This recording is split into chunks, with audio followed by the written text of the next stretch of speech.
Hi guys, welcome back with me again in this channel. So on today's tutorial, I'm gonna show you how to easily replace a CapCut video effects in your edit without having to delete it.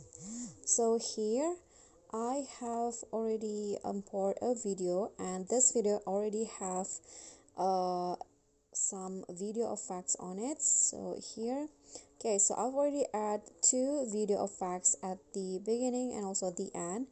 And if you want to replace the current effect with the new one, you don't need to delete it actually.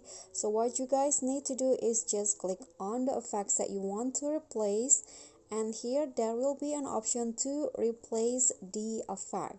So click on that option and you'll be directed to the effect video effect page, and then here you can just choose which one of the effects that you want to replace the current one with. So I'm going to change, for example, to the hollow blur, from the diamond zoom into hollow blur. So just click on the effect, click on a check icon, and now you can see the effect has been changed from diamond zoom into the hollow blur. Okay, so that's pretty easy, right?